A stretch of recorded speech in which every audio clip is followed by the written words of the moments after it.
हूँ और डायटिशियन भी। आज हम पेट के अल्सर के बारे में बात करेंगे कि चाय हम उसमें कौन सी इस्तेमाल करें। और चाय एक ऐसी चीज़ है जिसको हम ना छोड़ सकते हैं ना इसके बगैर हम रह सकते हैं। और जिनको वाकई चाय की तलब होती है, अगर चाय का इस्तेमाल वो ना करें तो फिर हेडेक्स का शिकार हो जाते हैं। और पेट के अल्सर के साथ अगर आप गुजारा कर रहे हैं तो आपको पता ही होगा कि ये कितनी तकलीफ़देह सिचुएशन है। और इसके ट्रीटमेंट्स तो बहुत सारे दस्तयाब हैं, लेकिन इस वक्त तो हम स्पेशली चाय के बारे में बात कर रहे हैं। और चाय के इस्तेमाल के बारे में पेट के अल्सर के बहुत सारे रीज़न्स हो सकते हैं। हेलिकोबैक्टर पाइलोराई की वजह से हो सकता है, बैक्टीरियल इन्फेक्शन, उसके अलावा स्ट्रेस की वजह से हो सकता है। आपके पेट का अल्सर, उसमें आपको दर्द होगा, ज़ाहिर है बात है, आपको आराम की ज़रूरत है। डेफिनेटली आप मेडिसिन भी ले रहे होंगे, खुला हुआ ज़ख़म है आपका पेट में, और बहुत मायूस किन आपकी सिचुएशन है, लेकिन आपको रिलैक्स करने की ज़रूरत है।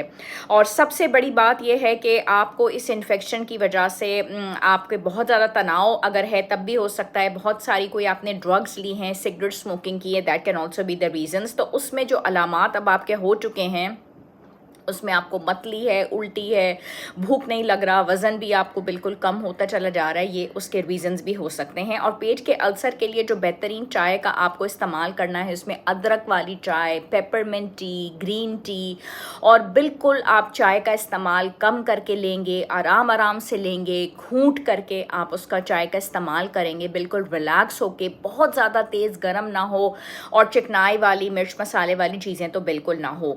पेट के अल्सर के लिए सबसे अच्छी चाय जो मुझे अपने पेशेंट्स के लिए लगती है वो कैमोमाइल टी है। It has really very good results, जिसको आप आराम आराम से सिप करके लें तो ये पेशेंट्स सुकून में रहते हैं, इनकी तकलीफ़ में भी कमी वाक़ई हो जाती है, सुकून इनको मिल जाता है।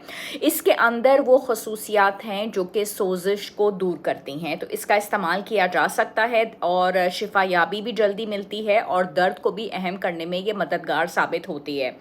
उसके अलावा पेट के अल्सर्स के लिए पेपरमिंट वाली जो चाय है वो भी बहुत ज़्यादा अच्छी है और इसको भी आराम आराम से पीने से फ़ायदा होता है। इसके अंदर भी वो फ़वाइद हैं जो कि अल्सर वाले पेशेंट्स इसका इस्तेमाल कर सकते हैं और अल्सर वाले अफराद के लिए ये अच्छी रहती है बिकॉज सोजिश को ये दूर कर सकती है। साथ ही साथ green tea which has rich polyphenols in it, वो भी अल्सर वाले जो गैस्ट्रिक अल्सर के पेशेंट्स हैं वो उसका इस्तेमाल करते हैं। उसके अंदर एंटीऑक्सीडेंट्स हैं जो वैसे भी आपको पता है कि ग्रीन टी की खसूसियात में से एक खसूसियत है जिसको इस्तेमाल करना बहुत अच्छा है and it should be used specially by the patients जिनको गैस्ट्रिक अल्सर्स के प्रॉब्लम है। और सोसाइटी ऑफ तहकीक जो कि कनाडा की है वो बताती है रिसर्चर्स के तहत कि भाई आप ग्रीन टी का इस्तेमाल जो है वो ज़रूर कीजिए। और अल्सर्स के पेशेंट के लिए ये जानना बहुत ज़्यादा ज़रूरी है बेहतरीन नताइज के लिए कि चाय का इस्तेमाल डॉक्टर से तो वो पूछ के करेंगे, बैलेंस डाइट प्लान भी बनाएंगे, लेकिन बेहतरीन चाय जो है वो जो उनको सूट करे, जो उनको बहुत रिलैक्स करे, जो उनके लिए बहुत ज़्यादा सूदिंग हो, उसी चाय का वो इस्तेमाल करें। बहुत ज़्यादा चाय का इस्तेमाल तो फिर भी इनमें से कोई भी ना हो, चाहे वो अदरक वाली हो, चाहे वो पेपरमिंट हो, चाहे वो ग्रीन टी हो, चाहे वो कैमोमाइल हो, चाय का जो इस्तेमाल हो वो बहुत कम हो ताकि उनका जो अल्सर है उसको सुकून मिले। और साथ ही साथ पानी का इस्तेमाल बहुत ज़्यादा हो। फिर मिलेंगे इंशाल्लाह।